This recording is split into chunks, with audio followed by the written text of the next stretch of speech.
All right. So hello, everyone. Welcome to the Student Leadership. Today we'll be talking with some of the leads from Team 1678, 2073, 701, and 5458. You'll be able to ask them questions at the end, so if you think of any questions along the way, go ahead and write them down or write them in the chat, and we'll answer them later. All right, so first off, we're going to start off with some introductions.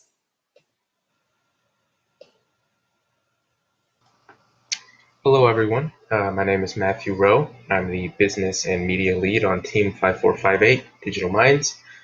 This is my third year on the team. I'm a junior. This is my first year spent as a business lead. Last year, I was an outreach lead. And my first year on the team, like many other rookies, I spent totally and completely clueless.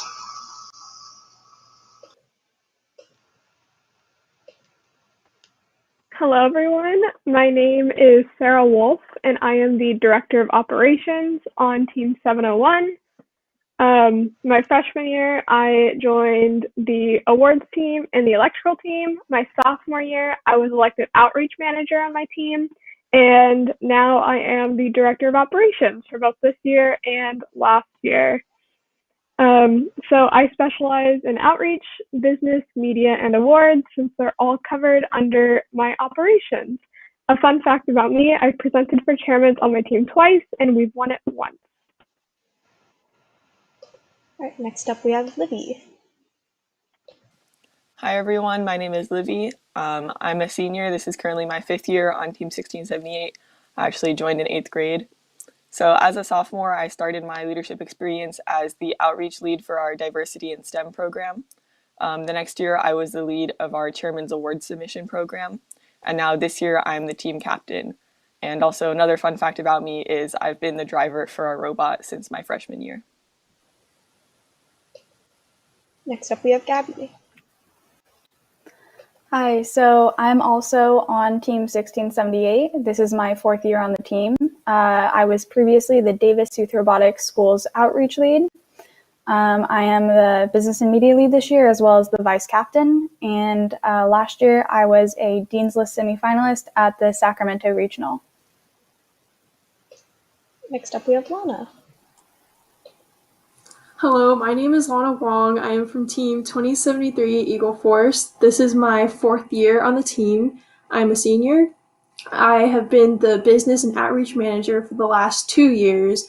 I've been the summer camps coordinator for the last 3 years, and I am a lead programmer of our team's scouting out. Right, and next up we have Mackenzie. Hi, my name is Mackenzie. I am also from Team 2073 Eagle Force. This is my 3rd year on the team. I'm currently a junior. Right now, I'm the mechanical director. I was it last year, so this is my 2nd year. I'm also the public person for our Eagle Force, which is our summer camp, and I'm also the crew lead. I specialize in assembly, but mainly machining on the CNC and lathes this year. All right, great. So before we move on to some questions that we have for the panelists, we're actually going to ask the audience some questions. So we can go ahead and pull up our polling questions. There will be 2 questions for you guys, and they'll be asking you about how big is your team. So if you can see, if you go to www.menti.com and type up the code on the top, which is 9151589, you can go ahead and answer these questions. This is just so we get to know a little bit about our audience and see who we are reaching out to. If we have 1, 11 to 30, perfect. So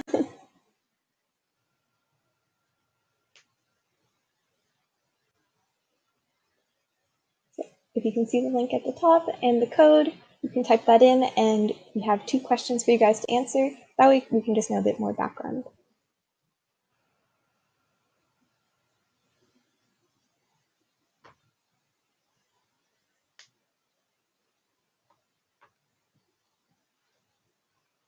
We have another 11 to 30 students, 2 more.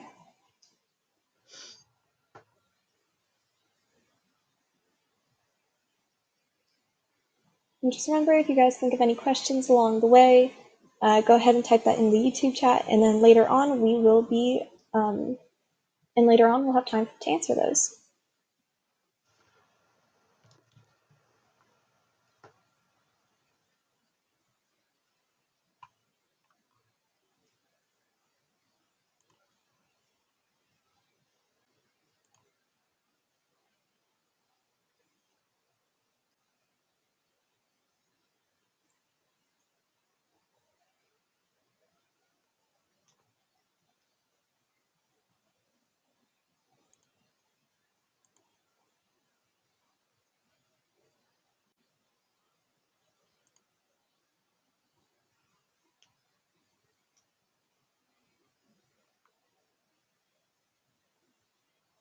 So it looks like we have 8 people who filled out the poll. Let's see if there will be a few more. We'll move on to our next question for you guys. So go ahead and keep open, Mentee, because we will have another question for you guys right after this.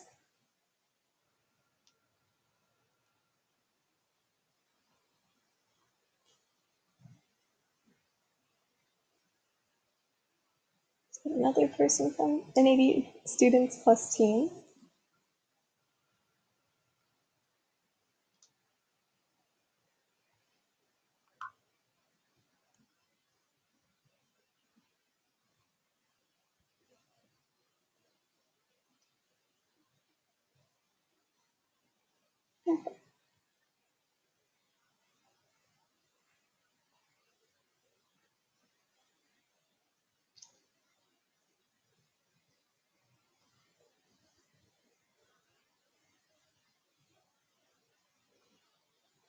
Cool, so let's see if there's any more people who's wanting to fill that in. This is just so you get to know who will be watching the stream, but give that one more minute.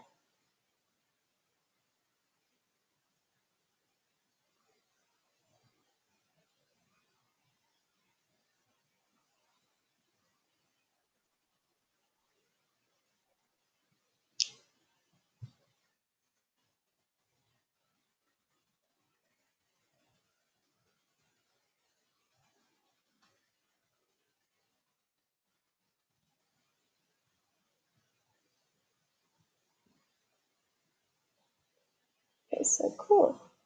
All right, that being said, we're going to move on to our next question for you guys, which is, what is your robotics background?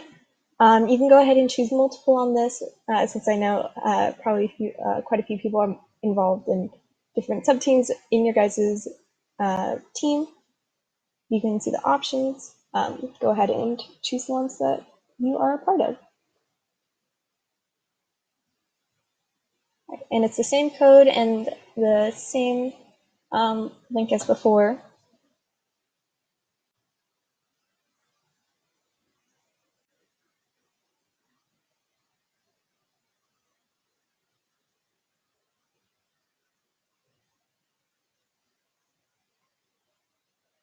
So I have to fill it in.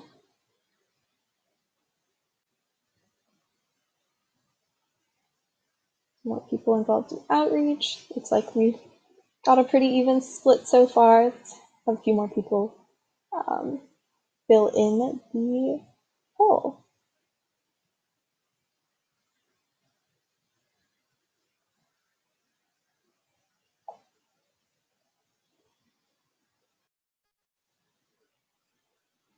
All right, so you can see there we have a lot of people involved in business and media, but overall we just kind of have people involved all around the board. Same with team size. So looks like we have a pretty even split of the audience. So that way we get to know a little bit about more background and accustom some of our questions and answers to our audience. So perfect. All right, so with that being said, we're going to move on to the questions that we have for the panelists. The first topic that we'll be discussing is the different types of leadership structures. So we'll be starting off with team. So we're going to move on from the polls and we're going to move back to our presentation to discuss our different leadership structures, just so you can know what's it like in organizing each team depending on our sizes. So starting off with 54-58. Yeah, so I saw on the team size pie chart that we do have a pretty good distribution of 11 to 30 member teams. That's great. I'm a part of a small team as well. 5458 only has about 24 active members. And we have a very lax leadership structure as a team in our infancy. It's very free-flowing. There are open lines of communication between the mentors and the parents, between the mentors and the captains, and between the captains and the sub-team leads. Generally, everybody's ideas are taken and accepted. It's not solely reliant on a captain or rigid leadership structure. It involves everybody, but usually when it comes to decision making or courses of action with robot design or event planning, it falls upon the captain and tours. All right, next up we have Team 701. So 701 is a fairly big to medium-sized team, I would say. On a normal year, we have anywhere between 45 to 55 members. This year, we're running at about 40 members. But our leadership structure, I like to think, is pretty simple. Essentially, we just divide our team into engineering and operations as far as decision making goes. And so, as the director of operations, it's my job to work with the media, business, and outreach managers. And we essentially coordinate all of that. And then all of the work that we do then gets passed along directly to the students, usually from messages either from me or the outreach manager. And then as far as the engineering side goes, our director of engineering works with all of the heads, and then the heads work with their specific committees.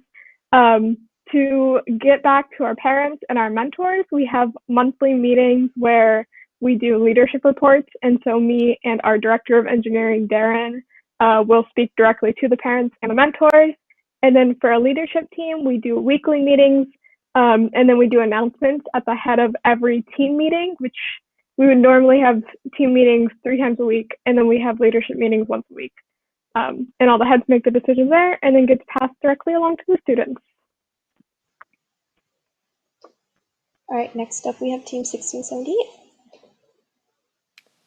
So 1678's team leadership structure is pretty similar to a lot of others. We have it divided into kind of 3 branches: the hardware, software, and business and media groups.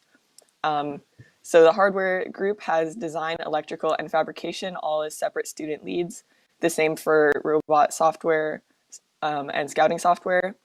And then also not shown on this diagram is we have 2 secondary subteams, which are chairmans and strategy. And so students may be part of one of these primary subteams that are shown on the diagram, and then also one of the secondary subteams if they want to get involved that way. All right. And lastly, we have Lana to talk about 2073. Team 2073 is what I would say is a medium-sized team from 30 to 40 students. We divide our team into 3 different sub-teams. We have mechanical, programming, and business. Each sub-team has a manager and a director, and then they are the leads for each of the different sub-teams. At the same time, we have open communication with our mentors and our parents. So we're going to move on to our next question, which is, how do you encourage people to join and participate on your team? So let's start off with Matthew to answer that. Like many other FRC teams, we just try our best to lead good outreach efforts at our schools, at our public places. One of the best ways we can spread the word about our team is showing the benefits of joining an FRC team. It's about sending the message that FRC is a place for everybody. It includes engineering and STEM principles, but you also have to sell that FRC includes business and management skills as well.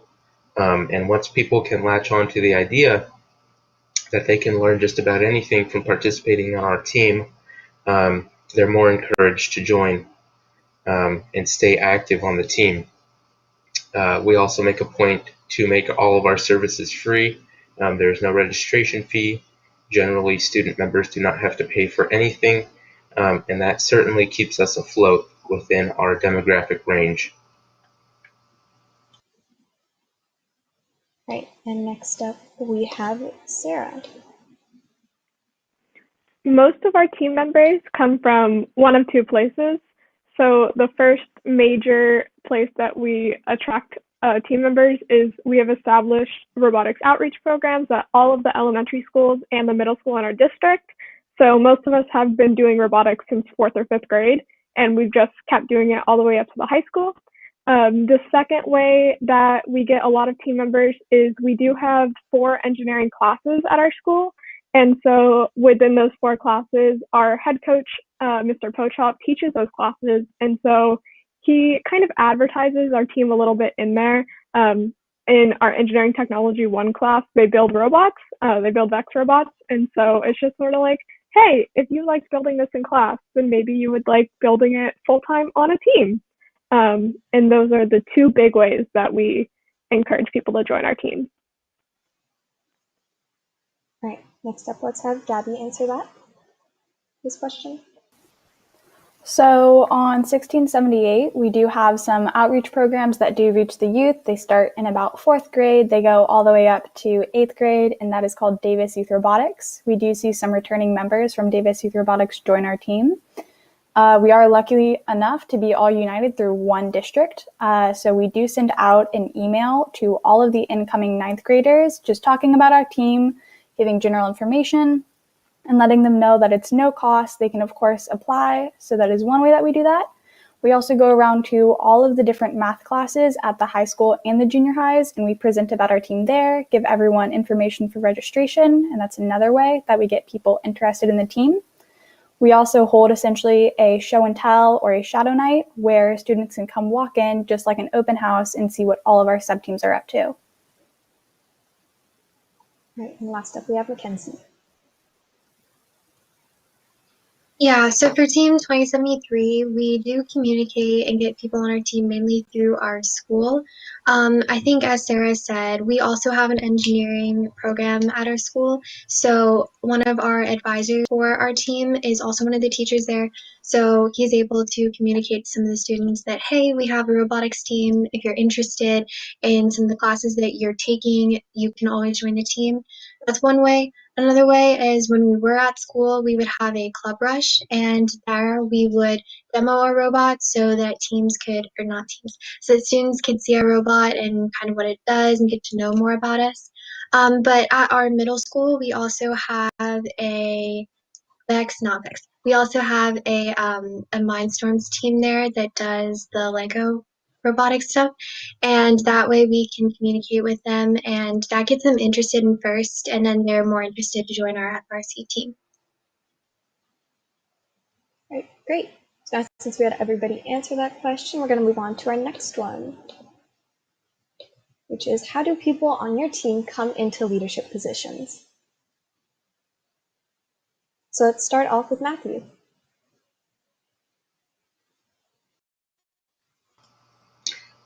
With no documented process or constitutionalized process for elections, usually student leaders like the captains have to run out of their own desire.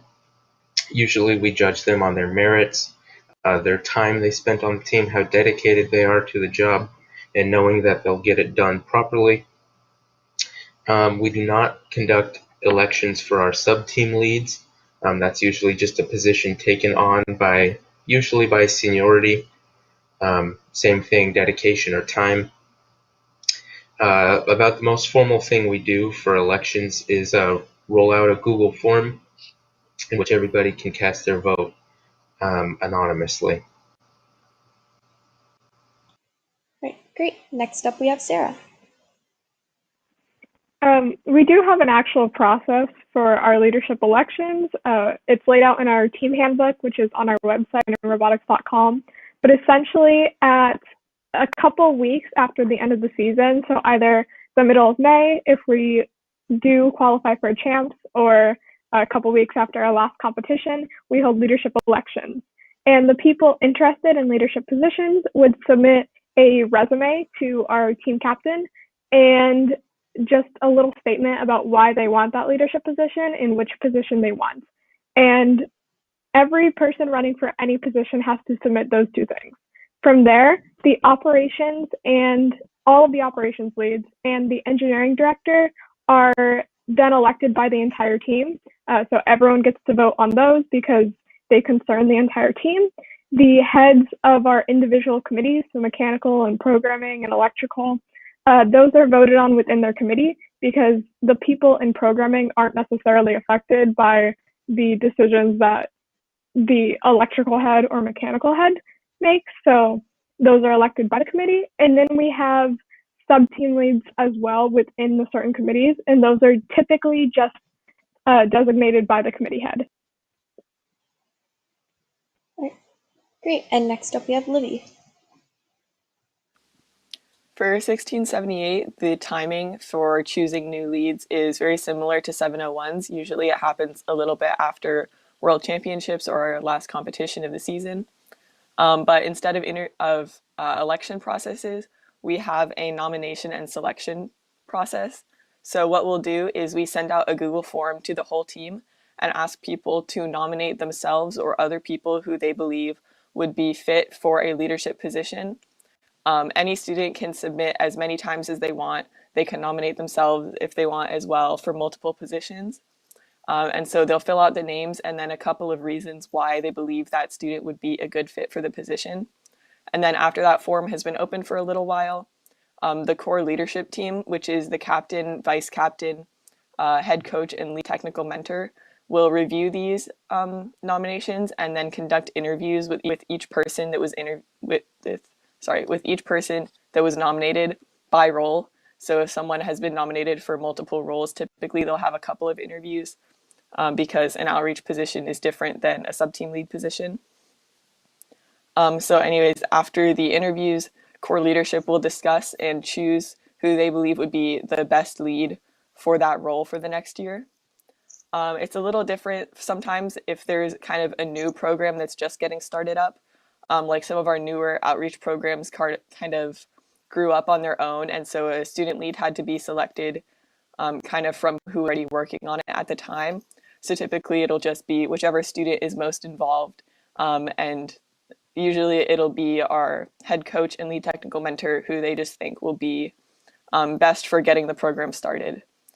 So typically they'll look for students with a lot of initiative, with a lot of passion, and a lot of interest in the role that they're applying for.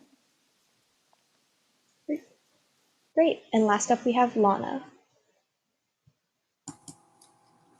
Team 2073 has an application and interview process. So we have all our students interested in leadership positions fill out an application, and the questions are usually regarding how much time they've spent on the team, accomplishments they've had, and their future plans as leaders.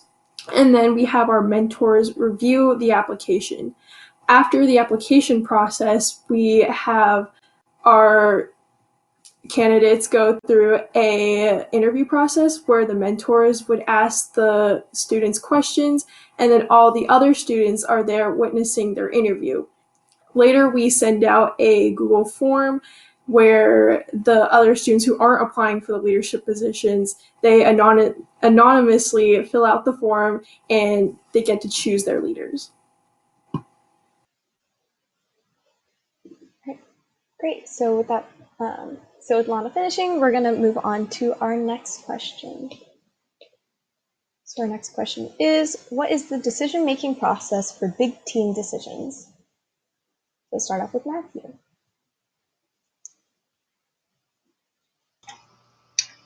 I'm certain this is a process that many other teams take on at the beginning of the competition season, but on kickoff day, we all read the manual and we all brainstorm preliminary design ideas for our robots.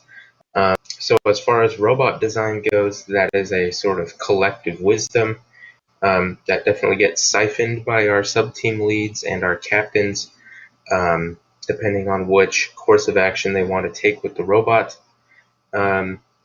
As far as planning events goes, that usually stays within the top levels of our leadership structure. It's an event coordination between our mentors and our coaches and our captains. Outreach events, school open houses, luncheons, whatever. That's usually a process that is handled by student leadership.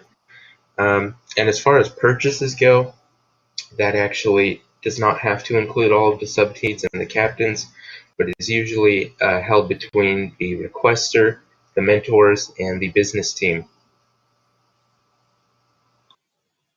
Right, great. So next we're going to move on to Sara talking about 701's decision-making process. So big robot decisions, similar to Digital Minds, is mostly done as a whole team.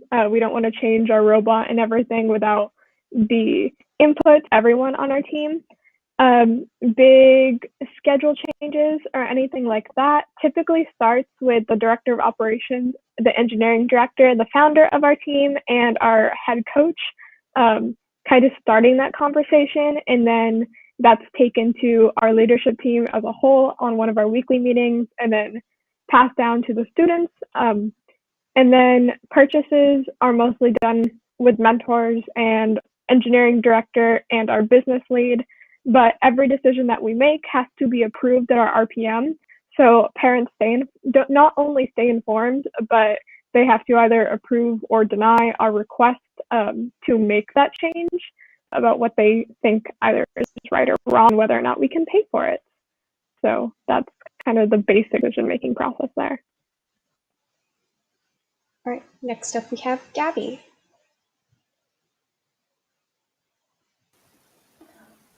So for 1678, a lot of our decisions happen during our weekly leadership meetings. We create an agenda each week and we discuss several items at once. During that time, we could bring up a range of topics. It could be the overall well-being of the team, a new outreach program, minor adjustments, or larger decisions. Those are all discussed freely among leadership members. And once we have a decision, we do inform the rest of the team at our next general meeting or anytime after that. When it comes to any other thing like a technical decision, that's typically the hardware general leads that will look into that. It's the same with the software leads, and it's the same for business and media. The most well-informed person is typically going to be the one trying to make that decision with the input of others around them. All right, and last up we have Mackenzie.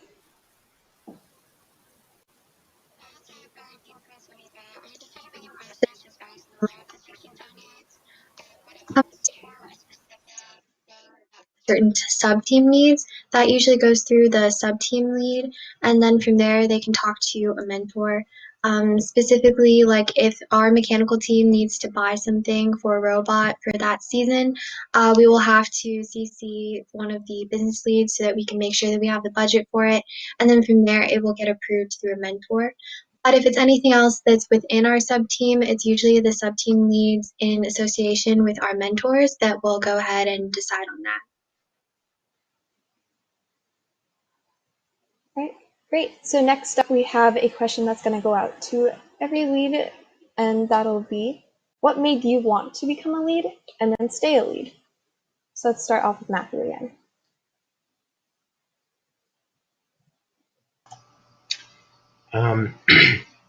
I don't know if anybody else in a small team or a newer team has experienced this, but sometimes when you see something new, something not as organized as well as it could be, you kind of want to get in there and help things come along.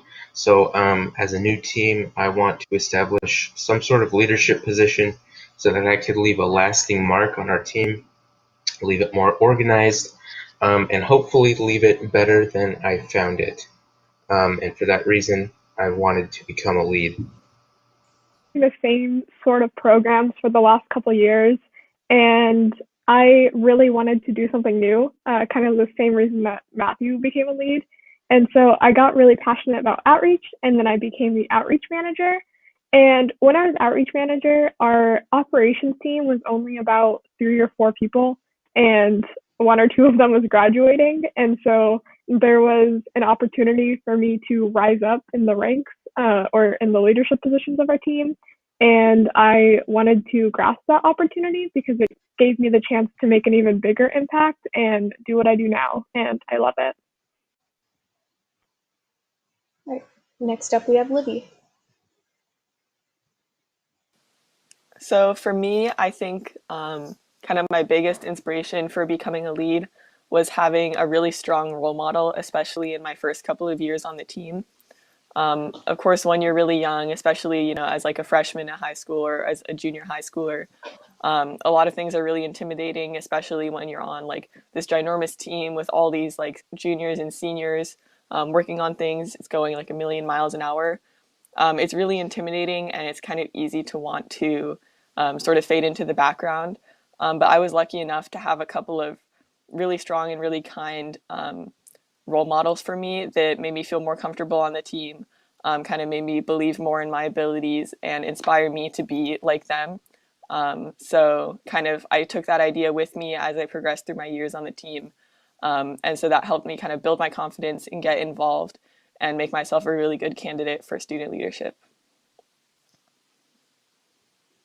Great. Next up, we have Gabi. I would say I have to agree with Livy as well. We've already been a really well-established team because we're past our 15-year mark as a team. And for me, especially as a freshman going in, I was definitely terrified in seeing all of these really strong leadership role models that you could aspire to. Definitely impacted me. And it was great because you got to see the change that they were making in the team, and you got to see the confidence that they were inspiring in other students. So I would say that was definitely a part of the reason that I wanted to become a lead, was looking up to my own role models and seeing what they got to do while they were lead. And I think I want to stay a lead because I get to see how other people, how I can relieve their stress and let them perform the job to the best of their abilities. Right, and next up we have Lana. I personally really wanted to get involved with the first program in my team since I've learned so much from being a part of the program. So I wanted to give back to the program. And I think one of the best ways to do that is to just become a lead on your team. And by being a lead, you get to guide people and show people things that usually you wouldn't have access to outside of first. Like, I never would have imagined raking up all this money for the team or for getting experience on industry standard programming platforms that usually students don't get to use till college or even the workforce. So the fact that I was able to use all of these different tools and was shown all these different possibilities, I wanted to give back to my team and my program.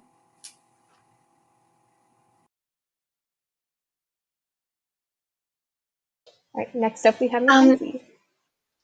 Yeah, I would have to agree mainly with what everyone up here has said. I really wanted to become a lead because I saw the previous leads, what they had accomplished, and how they were able to help improve the team. And that was something that I really wanted to be a part of, and I wanted to leave an impact on my team and help make it better for the new members that might join. I also wanted to stay a lead because I felt like there were things that I could add to the team that I could help. There were a lot of great ideas of improvements or things that I could see our team doing in the future. And that was something that I really wanted to be a part of and to really help with.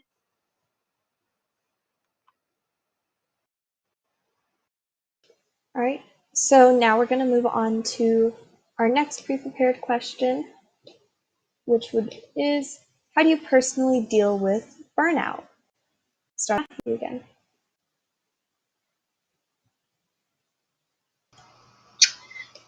Personally, to combat burnout, especially as a lead, somebody who holds general responsibility over the team or other people, scheduling is huge.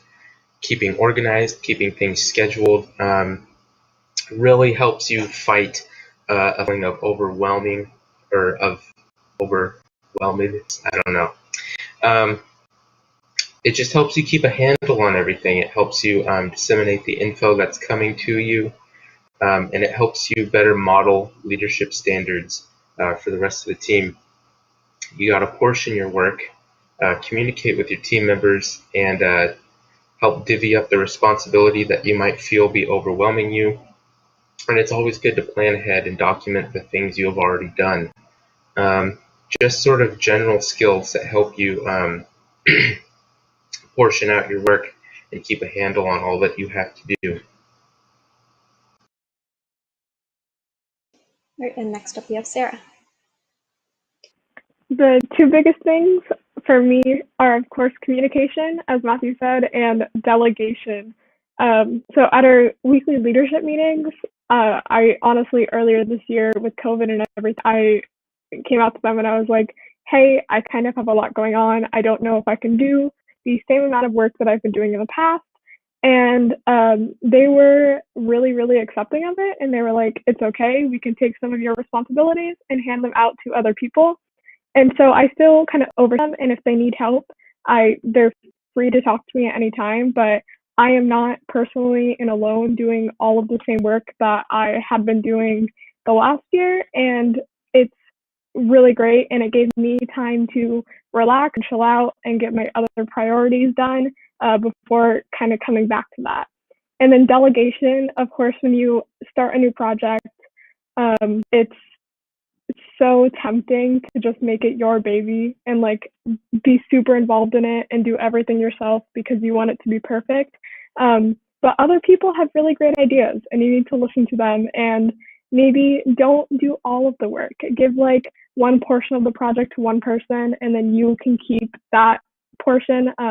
If you want to do the raffle, but they want to organize the bake sale, let them organize the bake sale. It's fine.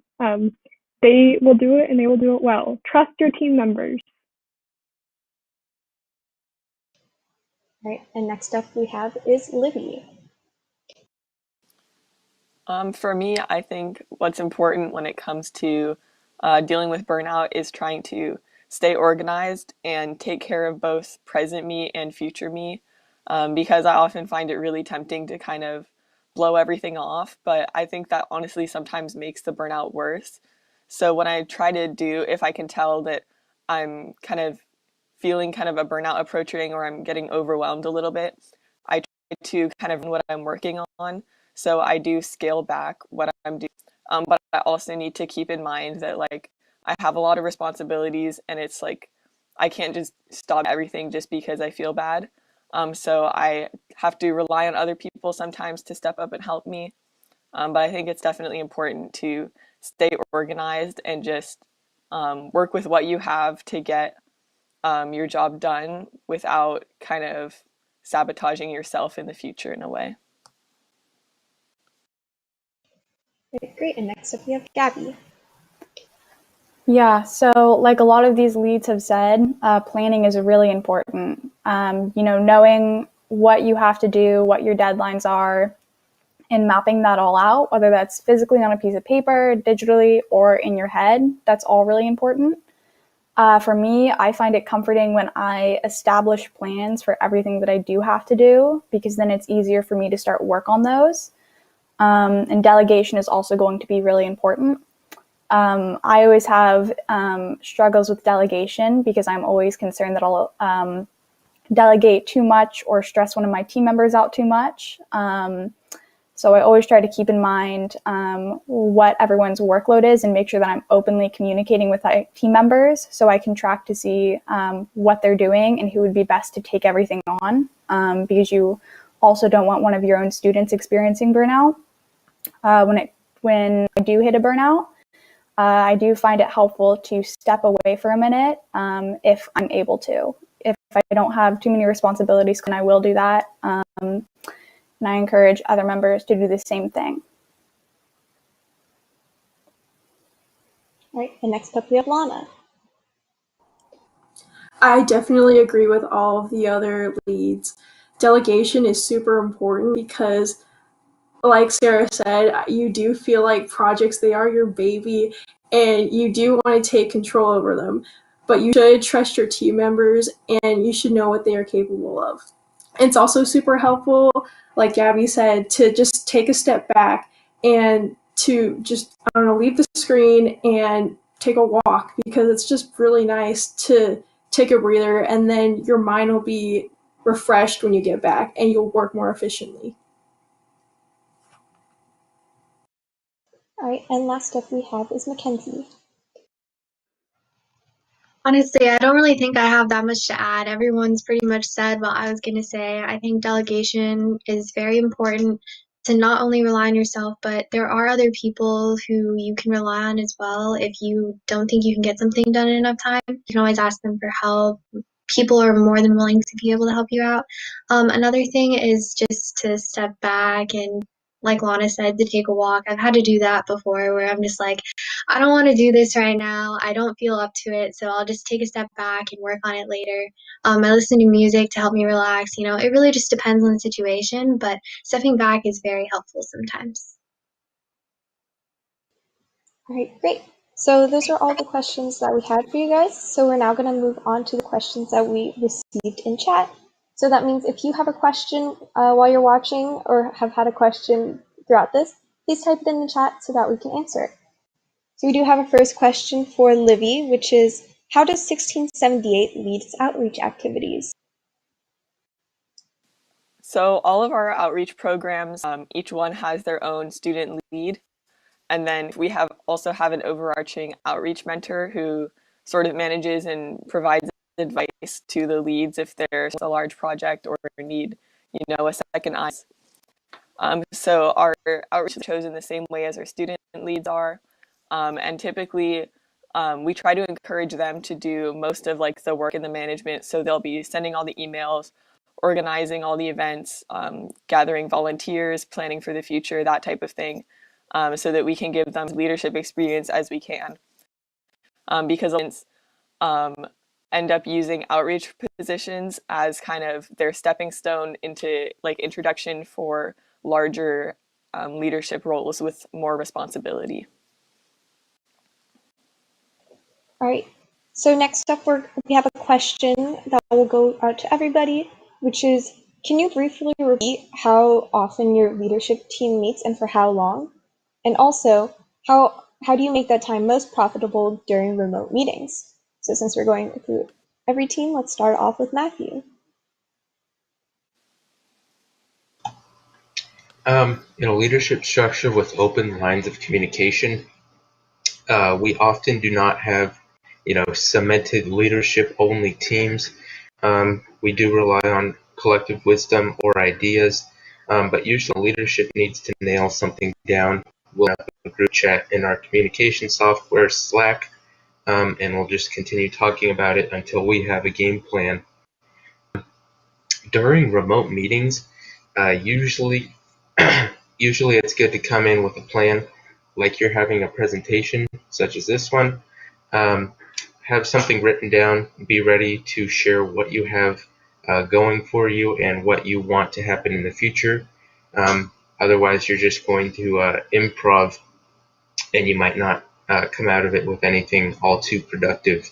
So my best advice for making the time most profitable when you meet is to be prepared for what you have to say.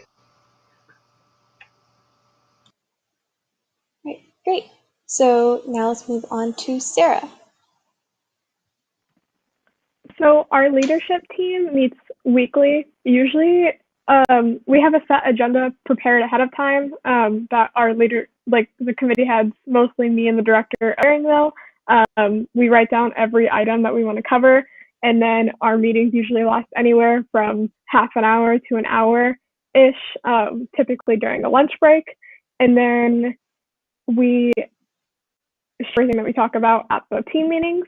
During virtual meetings, I completely agree with Matthew. Being prepared ahead of time is absolutely everything you need. If you're not prepared, then you waste so much time thinking about what you're going to say and what you need to get done. And then when you're done with the meeting, you realize, oh, I forgot to talk about this. So writing everything down and being prepared ahead of time is everything. All right, so now let's move on to Gabi to talk about to talk about how often your leadership team meets and for how long, and also how to keep that time profitable for remote meetings. Yeah, so our leadership meetings are once a week. They happen every Monday, and we have them at about 5:30. We always prepare an agenda beforehand, so we do know what we're going to discuss, and everyone can develop their thoughts on it. Of course, sometimes there are other topics that are just brought up casually during the meeting that we also discuss. Just like Sara and Matthew said, it's really important to prepare what you want to say or what you want to contribute to the discussion beforehand, because you'll be able to have a lot more meaningful of a discussion and be a lot more productive during that time than if you just come in really without preparing. All right, and last up, let's have Mackenzie answer that.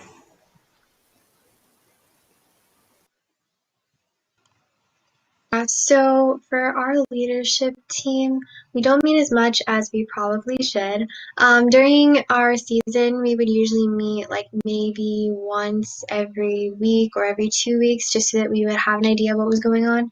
But most of our decisions that we would make would be between our sub-team leads, so sometimes we didn't feel the need to have a leadership meeting. And the way that we make our meetings very profitable is we usually have a set plan when we go into the meeting. So if there is something specific that we want to talk about, we either have it written up or we already know what we're going to talk about before we go into the meeting. So it's just an easy flowing conversation. So we know what we're going to say, what we're going to talk about, and if we're going to make a decision in that meeting. But that's mainly how we do that. All right, great. So next up, we have another question, which is, when you first started out as leaders, is there anything you would suggest to upcoming leaders on what they should do, on what they should avoid, and the best way to get a good start on your role? Let's have 3 of you answer that. So let's start off with Sara.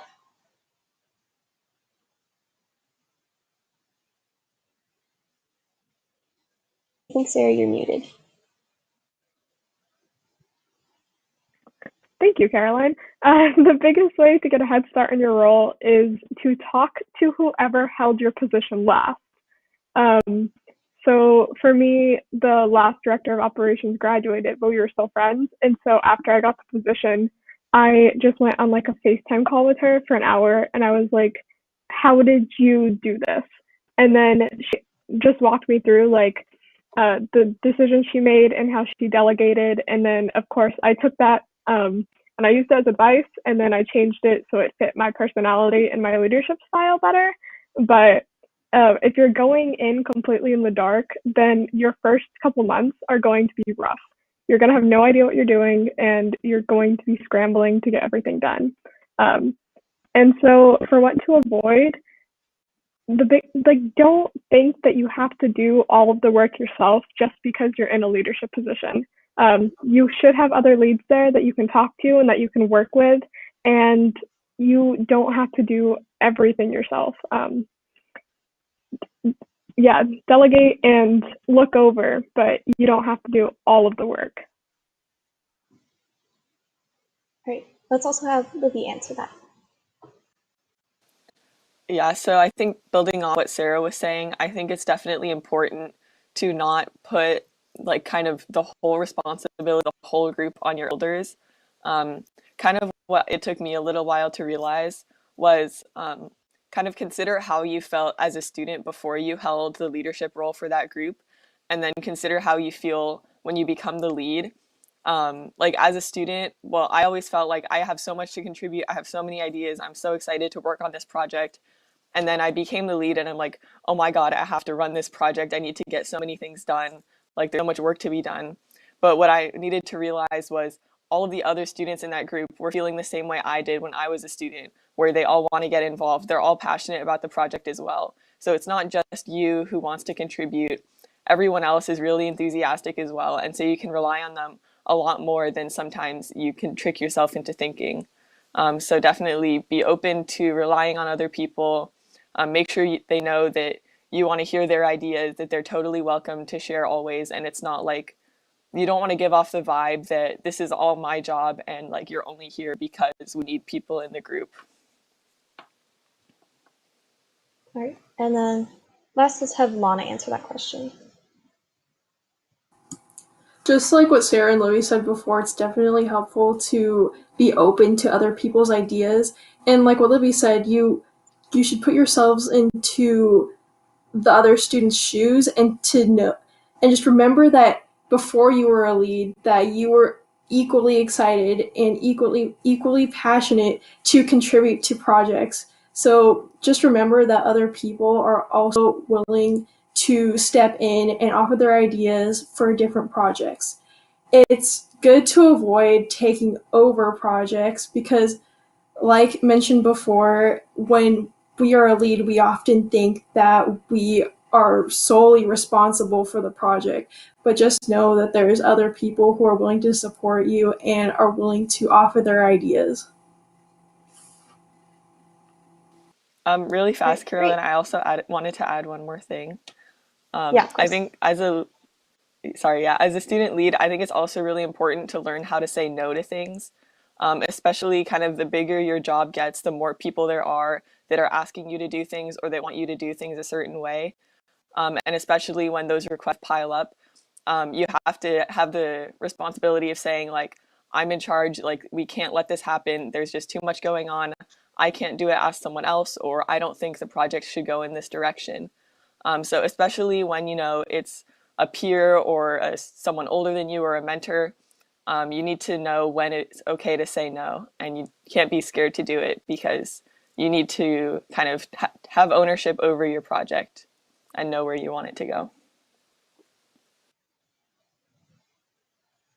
All right, great. That was really great answers, guys.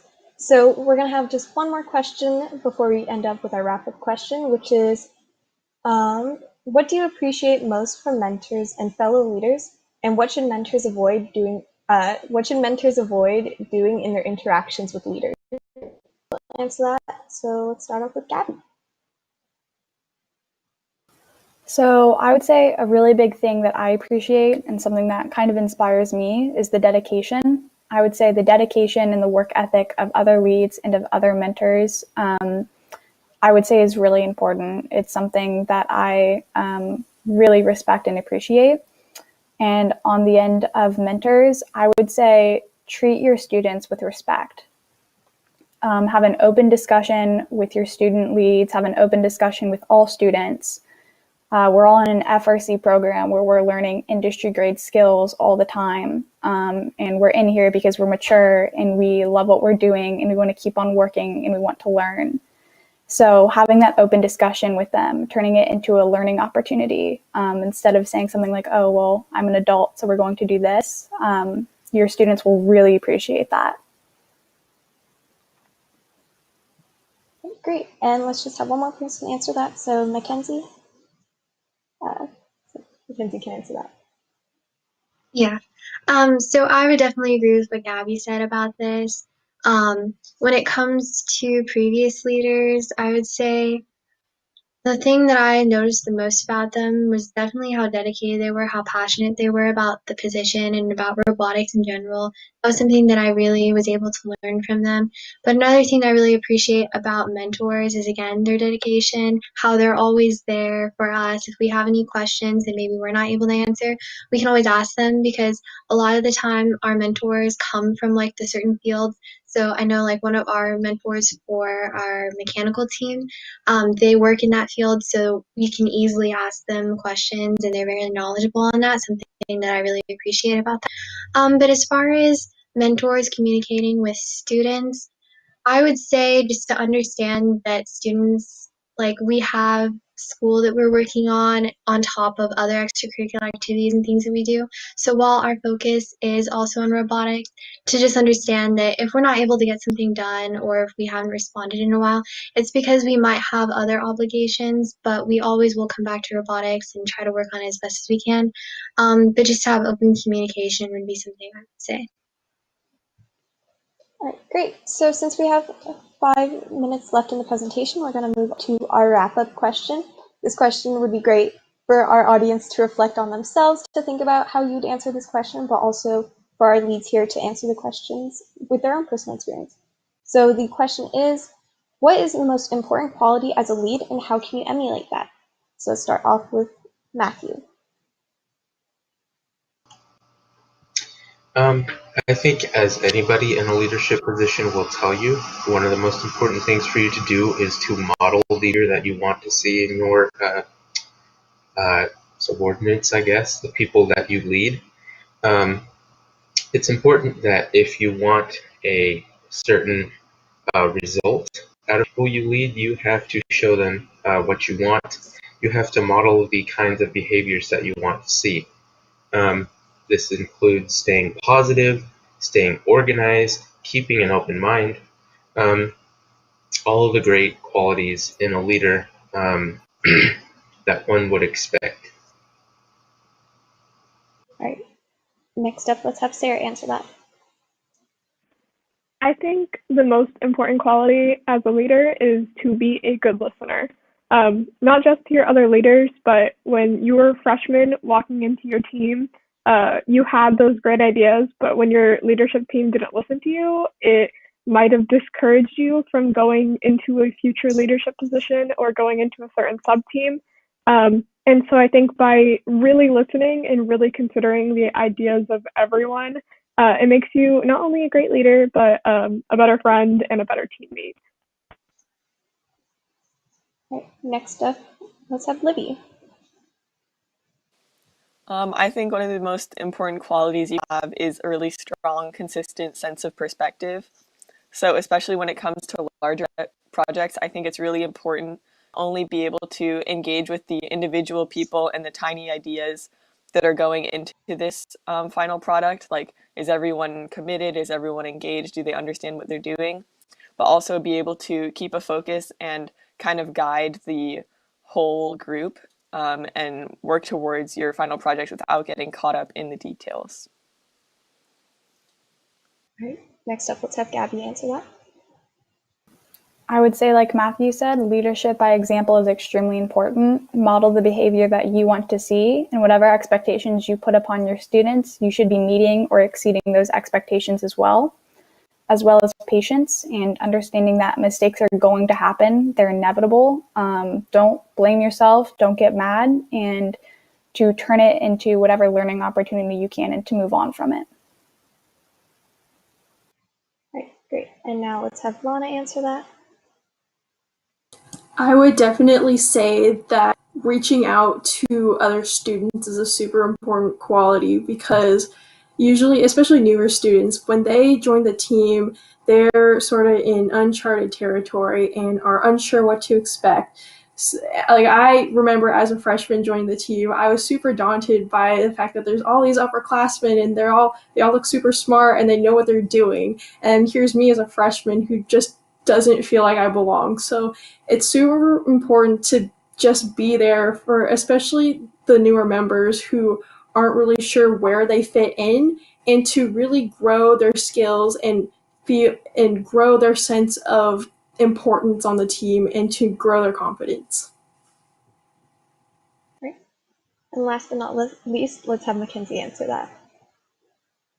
Yeah, I would agree with what everyone up here has said. I think a really big thing is definitely patience, because I remember when I was a freshman, someone might have taught me something and then I might not have remembered it the next day, and I would have to ask them a question again. And it's just knowing that it's okay that not everyone's going to remember everything, and just be patient with them to maybe walk them through it again, to keep them going. I think that's something to be really mindful of. All right, so with this last question, remember, audience, to think about this question with all the answers that you heard from our amazing student leads, and just think about it for yourself and how you would answer that and apply that to yourself. But with that being said, this is the end of our panel, so let's thank all our panelists. Thanks Matthew, Sarah, Lana, Mackenzie, Gabi, and Livy. Thank you guys all for being here and putting together this amazing panel for everyone.